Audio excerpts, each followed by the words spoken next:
Welcome to another edition of Daily Airline News, focusing on the loss of Air India Flight 171. I'm Geoffrey Thomas, and once again joined by my co-host Richard Godfrey in Frankfurt. Good afternoon to you, Richard.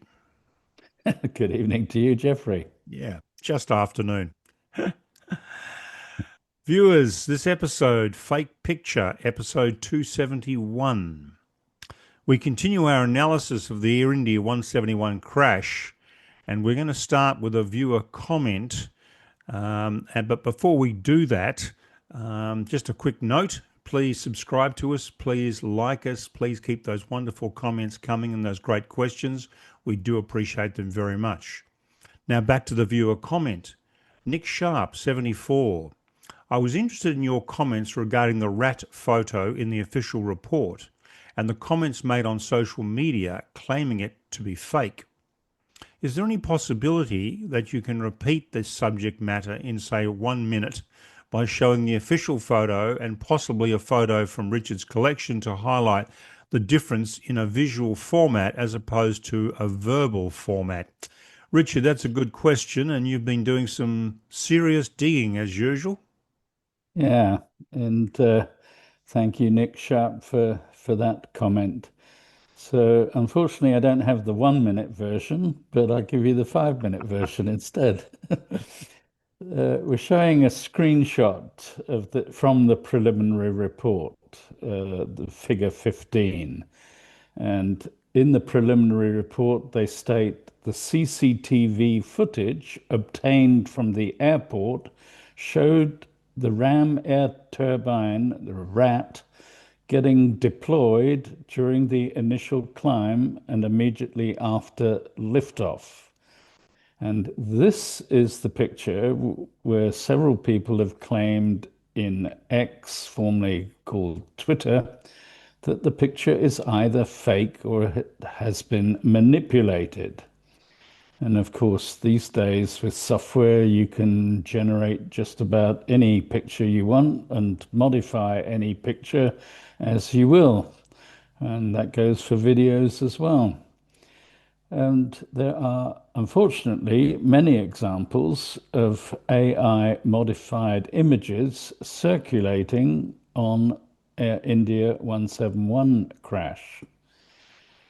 So the big question, has figure 15 in the preliminary report been manipulated, or is it complete fake?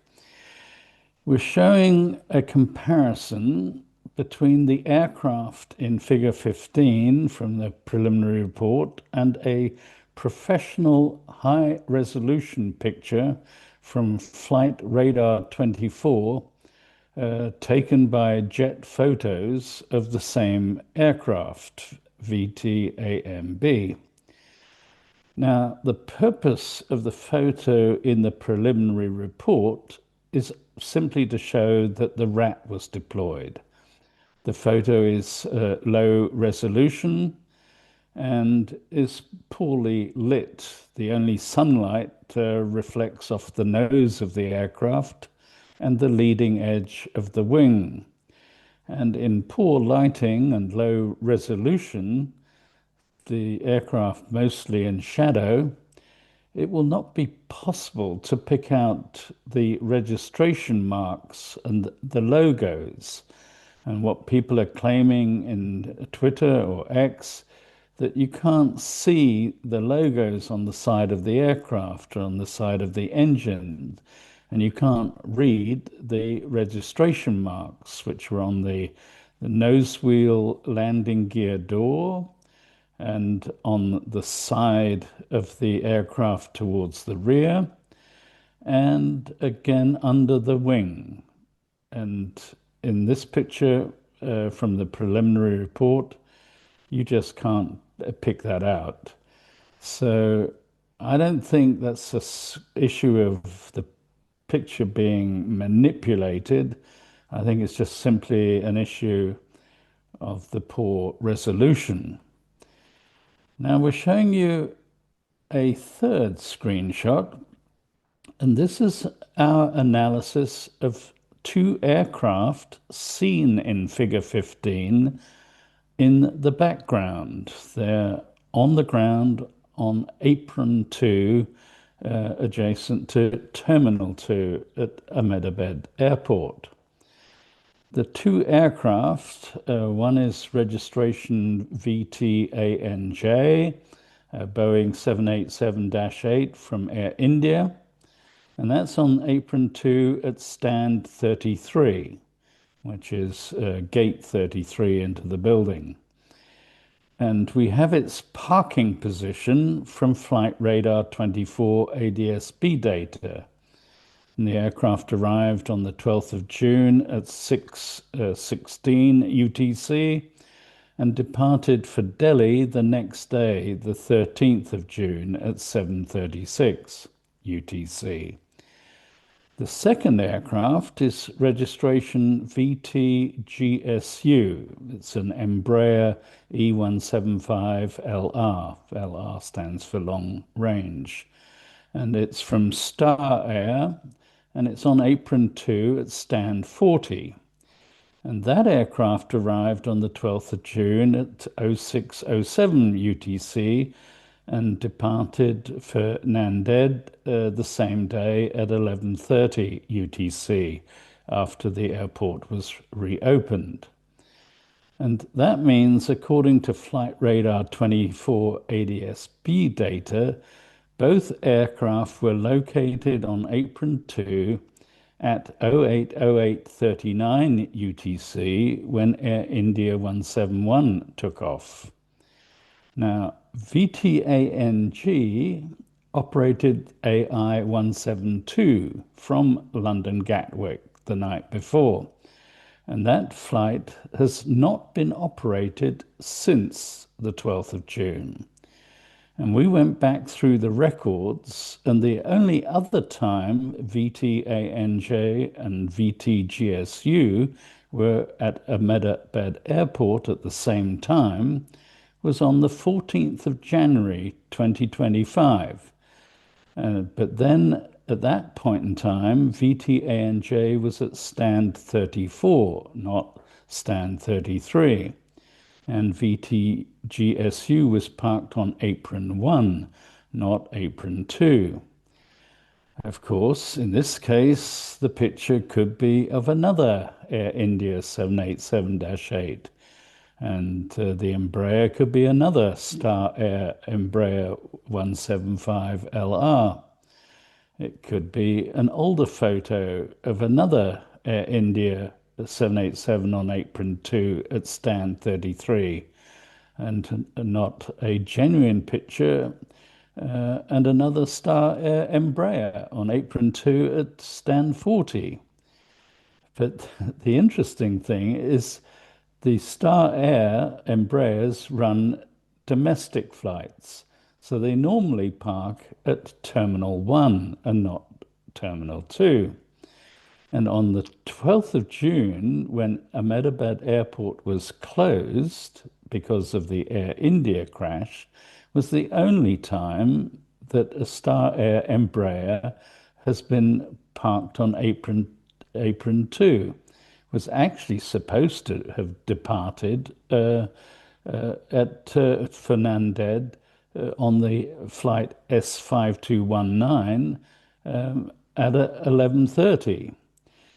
The first aircraft to arrive when the airport reopened was VT-GOG, a Bombardier Challenger 650, operated by the Indian Gujarat government at 11:39.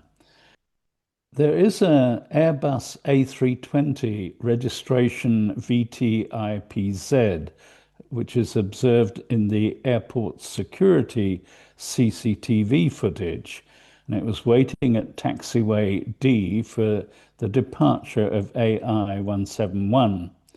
And as soon as 171 departed, it was told to turn around and go back to the gate.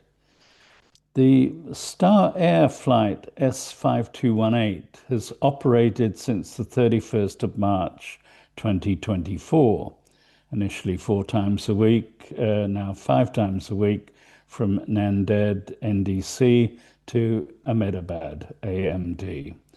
And of course, it's possible that this picture shows another Star Air Embraer. And the only reason that I can come up with is that they never park on apron 2. So, of course, we have to then Photoshop this Star Air Embraer from apron 1 into apron 2. It was actually supposed to have departed at 10 o'clock on the 12th of June. But of course, it had to wait for the airport to reopen, and it was actually the first flight out. So, all in all, in my view, the photo in figure 15 is genuine. It may have been retouched, but it's not a complete fake or fabrication. It's certainly not a photo of another aircraft entirely, other than VT-ANB, as claimed by some in social media like X or Twitter. Yeah, that's a fascinating forensic investigation, Richard. Now, Mervyn Clements 417, Richard and Geoffrey, you guys are legendary. Well, I think Richard is. I'm not so sure about myself. I've been listening to almost all your series on AI 171 Crash, and I must say you guys are doing a splendid job. I'm leaning more towards the theory that the FADEC could have cut off the fuel supply to the engines due to water ingress in the EE Bay. And thanks to you both for explaining that so clearly and speaking it out. I even went to ChatGPT, which I'm not sure is a wise thing to do. I think I agree with that. But it did give me the same answer as you guys have already mentioned in some of your videos. You guys did more research than anyone could do, and hats off to you both. Even though the negativity you receive sometimes, you guys do not waver or jump to conclusions, and you did not blindly blame the system or the pilots. I just can't wait for the final report to be released. If everything is done honestly, we may see this theory in the final report that could have caused the crash. And when it does, I just can't wait to see the look on the faces of the people who tried to blame the pilots. Some YouTube channels are out there blatantly blaming the pilot, and it's a shame that some of them are pilots as well. Keep up the awesome work you guys are doing. And K Man of Kent, I realise there is a great deal of frustration and concern, even anger by aviation experts, investigators, flight crews, buffs and the flying public, mainly due to the lack of transparency and misinformation by the Indian AAIB. Political interference, commercial loyalties and reputation seem to have taken over the truth. The relatives of all those who were lost in this tragedy deserve better. Many thanks to you both, gents, for another great episode. And look, on that point, Richard, perhaps I can mention something here before you comment. I know some of you folks are commenting on the pilots. Just be aware that the relatives of those pilots do watch this channel. So when you do make comments, please do that with some respect and consideration for the relatives who watch this every day. Richard, over to you. Yeah, well, there are obviously different views and different perceptions. But in my view, there is only one objective reality. And quite clearly, there are hundreds and thousands of perceptions of that one objective reality. And the comment from Man of Kent talks about the truth. And I presume he means absolute truth. In other words, the way the world actually is, independent of any observers. And yes, I agree. Absolute truth is not just plausible, I believe it is possible, because there are only one set of physical laws, and the universe has a definite state at every moment. And every event that people claim has either happened or not happened. Uh, there are logical and mathematical truths. So, absolute truth probably and definitely, in my view, exists. However, moral and ethical or metaphysical truths are highly debated. In legal terms, we use the phrase the truth, the whole truth, and nothing but the truth. And that comes from English common law and has been used for centuries in legal proceedings in the UK, US, Canada, Australia, New Zealand, and of course also in India. And each clause has a specific legal function. The truth, you must not lie. The whole truth, you must not omit relevant facts. And nothing but the truth, you must not add embellishments or misleading statements. And what we seek in aircraft accident investigation is the truth, the whole truth, and nothing but the truth. And what we want is to improve aircraft safety. Absolutely. Carl Flight. If you're sat on the sofa watching a movie with a friend who has the remote control and picture suddenly goes off, the first thing you ask is, why did they switch the TV off? They tell you they did not. So next you switch the TV off and on again from the mains to get it working again. That's a very interesting analogy to the question. Yeah, it is. And I think it's something that everyone who's watched TV can appreciate. Hmm. And Carl, I agree with you. That's how it works for most people. The fact is, the TV went off. The key outcome is that the TV's working again after switching it back on. Now, in the case of a pilot toggling the fuel switches at 200 feet after takeoff, some people, including other pilots, conclude that this is obviously and certainly a murder suicide case. They ignored the preliminary report, which states that both engines were shut down and both engines were successfully relit. They ignored the Boeing 787 SOP for a dual engine shutdown, is to toggle the fuel switches to force a FADEC relight sequence. They ignored the fact that the flight only lasted 32 seconds and it takes up to 60 seconds for the relight sequence to complete and full thrust to develop in both engines. When you think about another accident that we've covered, the UPS 2976, this was a dual engine failure, not just an engine shutdown. And it was a dual engine failure between V1 and rotation. And in my view, the pilots are not to blame for that accident either. But I'm sure the debate will continue. Mm. Sure will. Michael Barber, 5651. Why did they refuse ICAO? It should be something they invite unless they have something to hide. And Bobby doesn't understand circuit isolation. It doesn't require evaporation. That relates to the water ingress. And John Isley, 4578. I hold the view that the principle of state sovereignty, along with the fundamental tenet of the Chicago Convention, ought to be set aside.